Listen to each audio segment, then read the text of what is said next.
Okay, so you're thinking about maybe uh, swapping those grocery store trips for like a garden full of your own organic vegetables. Hmm.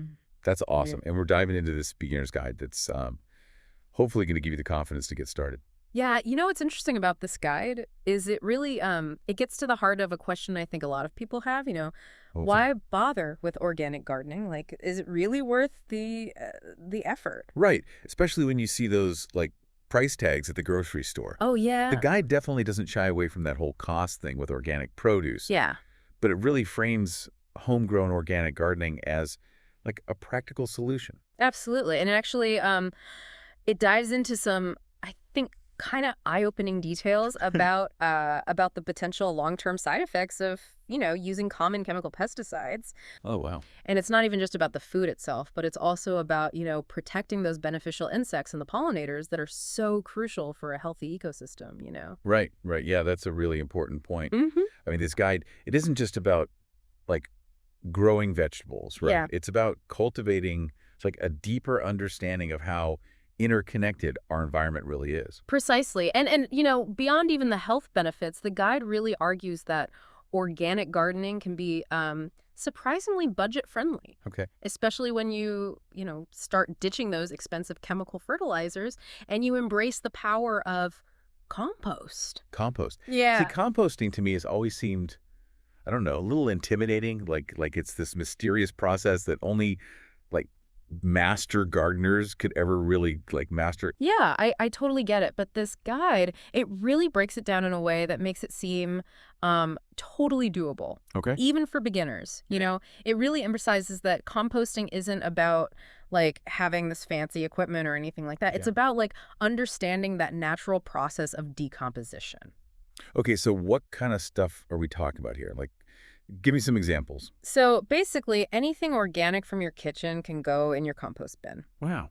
So we're talking like veggie peels, fruit scraps, coffee grounds, eggshells. You can even put in things like shredded newspaper, cardboard. It can all be added to the mix. So it really is like recycling for your garden. Exactly. And the guide actually, it goes into detail about how to create that perfect balance, Right. between the greens, which is that nitrogen-rich material like those food scraps, and the browns, which is that carbon-rich material like your dry leaves and shredded paper. Okay, so we've got our compost, like going strong. We're feeling good about that. Yes. What about the actual gardening supplies? Like, do I need to go out and invest in like a bunch of fancy tools and things? That's the beauty of it. This guide really emphasizes that you don't need a lot of like fancy equipment to get started. Okay, good. You will need some basic tools, of course, Sure. like, a good quality shovel, a garden hoe, a good pair of gloves are always nice just to make the work a little easier on your hands. Right. But honestly, you can really get by with very little when you're first starting out. Okay, that's good to know. Well, So yeah. no need to break the bank on a bunch of gadgets right away. But what about location then? Like, Yeah. where is the best place to actually, plant my organic garden? So this is where observation is key. Okay. This guide really suggests spending a few days just really observing the sunlight patterns in your yard or on your balcony, wherever you're planning on having it. Right. And then from there, choose a location that gets at least 6 hours of that direct sunlight each day, because that's what's really going to be optimal for growth. Okay. Okay. I'm picturing that perfect sunny spot now. Yes. Now, what about soil? Is all soil like created equal? That's a great question. And yeah, the guide really, really stresses that good soil is the absolute foundation of a healthy organic garden, right? Okay. It needs to be rich in nutrients and it needs to have good drainage. So if your soil is, really heavy clay or it's mostly sand, you're going to need to amend it. And guess what we're going to amend it with? Let me guess, compost. Compost. You got it. The compost really is the magic ingredient, isn't it? It really is. And actually, the guide even provides some like simple DIY soil tests you can do at home Oh, cool. to determine like the pH level and the texture of your soil so you know exactly what it needs. Well, that's handy. Mm-hmm. Okay, so we found that perfect sunny spot. We've amended our soil with some nutrient-rich compost. Now, like for the fun part, Yeah. what are we going to actually grow in our organic garden? Okay, so we've got our soil all prepped. We've picked out that perfect sunny spot. Yeah. Time to play in the dirt right.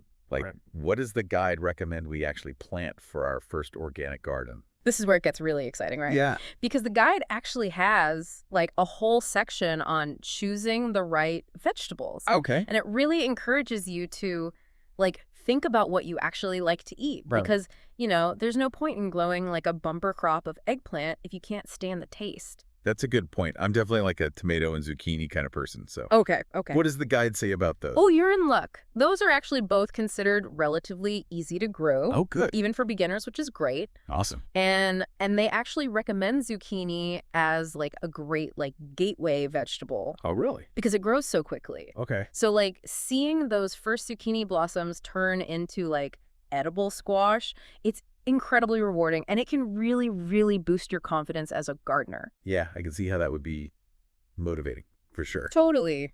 And speaking of motivation, this guide also talks about the importance of companion planting, Yes. which sounds like a fascinating concept, but I'm not entirely sure I understand how it works. Yeah, so basically companion planting, in a nutshell, is all about creating these beneficial relationships between different plants in your garden. Okay. So it's kind of like working with nature's wisdom, rather than trying to control it. Right. For example, the guide mentions planting basil alongside your tomatoes. Okay.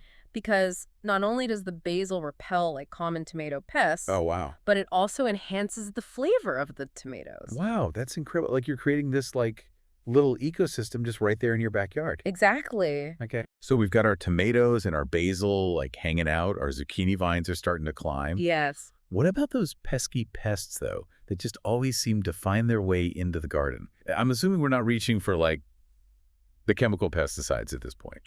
Absolutely not. Definitely not. The Wow. guide is very, very clear about that. Okay. It really emphasizes that a healthy organic garden, it's all about prevention. Okay. And one of the best ways to prevent those pests is by attracting, those beneficial insects, the ones that will keep the bad guys in check. Okay, so we're talking like ladybugs, praying mantises, that kind of thing. Exactly, you got it. Okay. And the guide actually provides this whole list of like plants that act as natural pest deterrents, Okay, like what?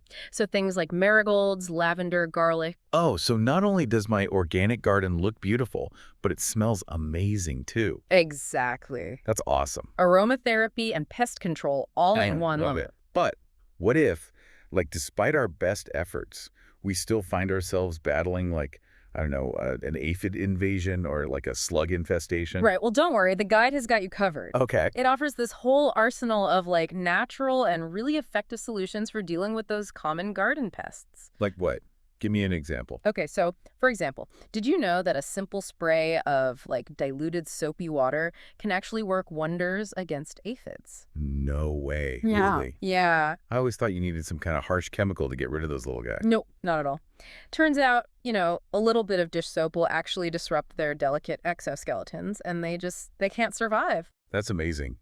I love how this guide is giving us like such practical and eco-friendly solutions. Mm-hmm. Okay, so we're keeping those pests in check. Our plants are thriving. What about keeping them like well-fed? Ah, yes. This is where our old friend Compost comes in again. Of course. Right?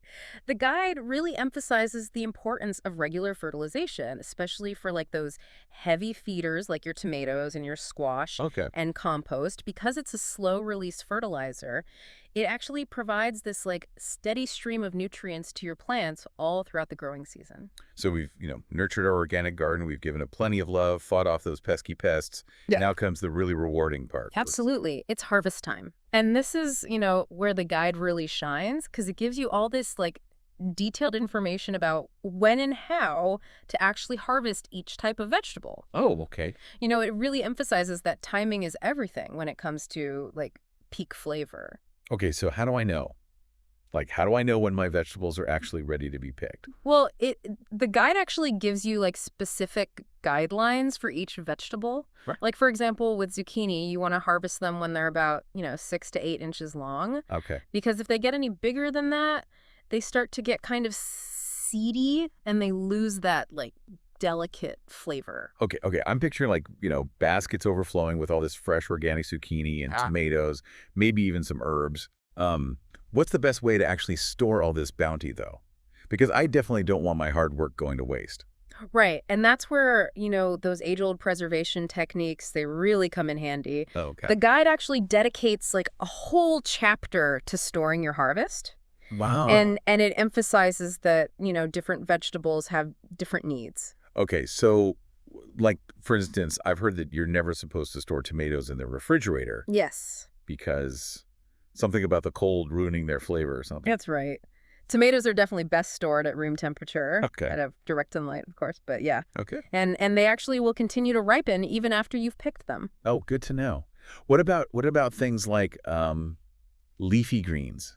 Mm. Because those always seem to like wilt so quickly in my refrigerator. Yeah, leafy greens are definitely best eaten like as soon as possible after you harvest them. Okay. But if you do need to store them, you can extend their life a little bit by storing them in like a perforated plastic bag and putting that in the crisper drawer of your refrigerator. Okay. Okay, that makes sense. So I've got my tomatoes, ripening on the counter. I've got my leafy greens tucked away in the crisper drawer. Mm-hmm.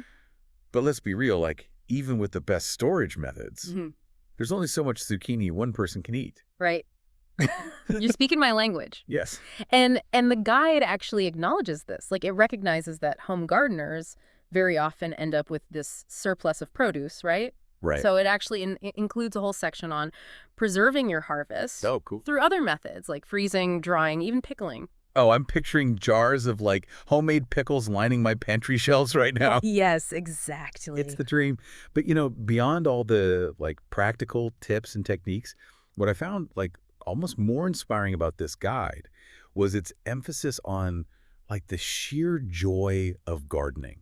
Absolutely. It reminds us that gardening is so much more than just a way to grow your own food. Right. It's a way to really connect with nature, to, like you said, get your hands dirty, to slow down and just appreciate these simple rhythms of the earth. It really is. It's about that satisfaction of like tasting a sun-warmed tomato that you grew yourself, and knowing that like you nurtured it from seed to table. Exactly. And that feeling of connection, of accomplishment, it's something you just can't replicate at the grocery store, Totally.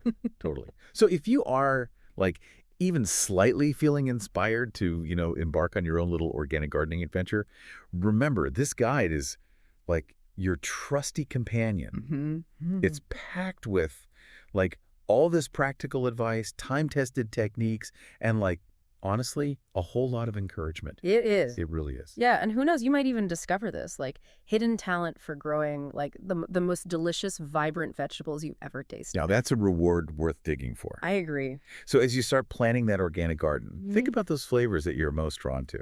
What's going to be that first dish you create with your very own homegrown harvest?